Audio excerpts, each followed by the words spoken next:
sobre esta proposta de um novo regime previdenciário. Eu converso com o professor da Escola de ESE Ciências do Trabalho, Fausto Augusto Júnior. Boa noite, Fausto. Seja bem-vindo. Mais uma vez, não é sexta, mas está aqui nesta semana, segunda-feira. Tudo bom com você? Um dia diferente.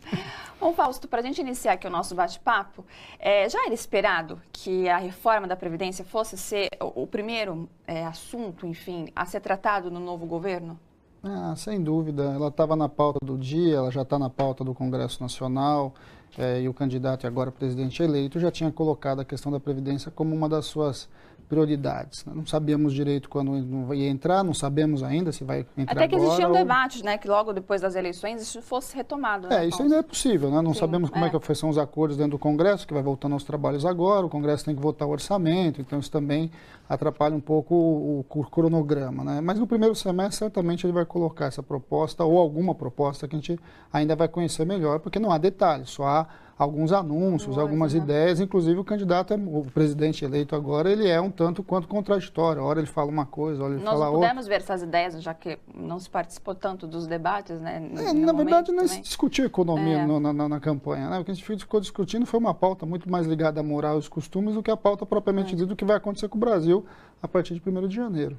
E, Fausto, nós vimos na reportagem do João Miag sobre as 10 propostas distintas da reforma previdenciária da equipe de Jair Bolsonaro, né, que está aí, no caso, a adoção do sistema de capitalização. Gostaria que você explicasse como que funciona o sistema atual e agora este de capitalização, como que funcionaria? Bem, o sistema atual é um sistema de repartição, é um sistema que a maior parte dos sistemas previdenciários no mundo funciona. O que significa? É a geração atual paga a aposentadoria da geração anterior e assim sucessivamente.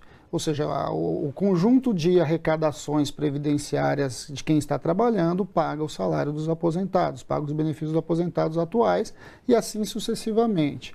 Bem, o regime de capitalização também já existe no Brasil, ele está sendo dado pelo sistema bancário, quer dizer, você pode comprar um regime de capitalização dentro do sistema bancário, né, são as previdências privadas.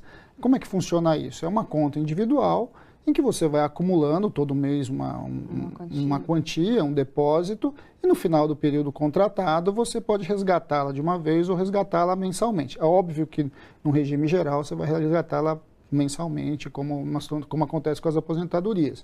Agora, é muito difícil implementar o que ele está dizendo. Primeiro, como é que você faz a reconversão? Como é que você vai dividir as contas dos atuais trabalhadores? E de onde vai sair recurso para isso? Porque uma coisa é você ir pagando ao longo do tempo, ou seja, as arrecadações de hoje pagam as aposentadorias de hoje. Outra coisa é você imaginar que toda a minha arrecadação para a Previdência passa aí para uma conta. Então, quem vai pagar os aposentados de hoje? Então, a implementação disso é muito precária, é muito difícil de fazer. Nós não sabemos como ele vai propor isso.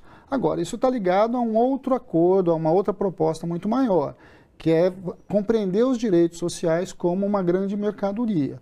O que está em disputa não só no Brasil, no mundo, é que o conjunto dos direitos, saúde, educação, previdência, assistência, passam a ser negócios no mercado. Então, tem diversos grupos interessados em entrar na Previdência, interessados em entrar na saúde, interessados em entrar na educação. São grandes negócios do capitalismo moderno, né? Então, a gente está vivendo isso não só no Brasil, o mundo está trabalhando desse jeito.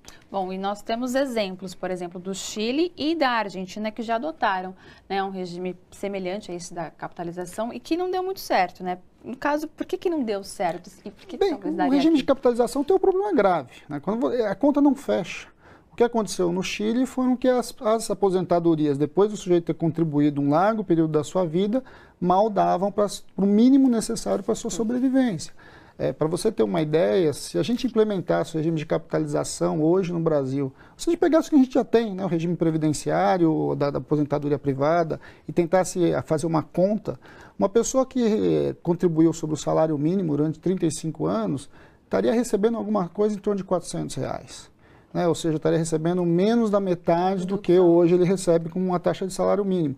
Porque tem uma coisa meio óbvia, o sistema de capitalização obriga a ter uma remuneração para o agente financeiro, que a gente chama de taxa de carregamento. Essa taxa de carregamento, ela come parte da rentabilidade que a cada conta individual vai colocando. Então, quer dizer, a promessa que o sistema de capitalização vai lhe dar uma aposentadoria que vai poder te resolver tua vida, sustentar sua vida depois da sua aposentadoria, não é verdade. Ou seja, você tem que ainda implementar uma outra medida para poder colocar mais dinheiro nisso ainda, no ele caso. vai ter que criar algum tipo de recurso. Se for um sistema de capitalização, quem vai colocar o dinheiro na conta e se o governo vai suplementar alguma coisa.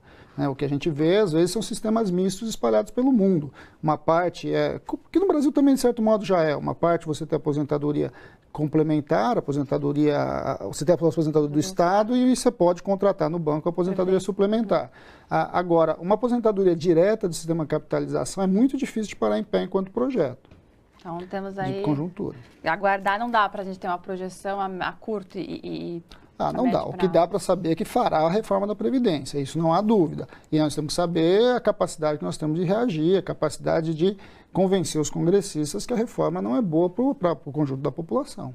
Bom, e falando em planos, nós acabamos de falar da questão da reforma da Previdência, também existe a questão da privatização, que faz parte do plano ali do grupo de economistas do próprio Bolsonaro, que diz que a privatização, mais do que uma questão ideológica, visa eficiência econômica, bem-estar e distribuição de renda.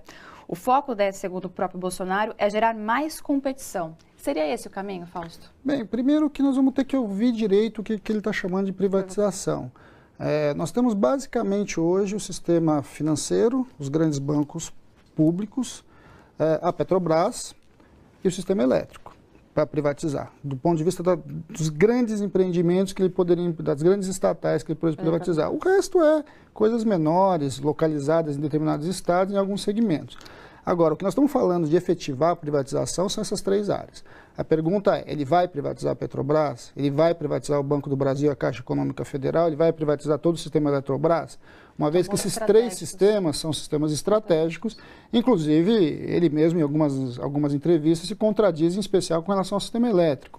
Então acho que esse é um dado que a gente precisa olhar e esperar o que vai acontecer. A privatização do sistema bancário não é algo tão simples assim. O Brasil é um país muito grande.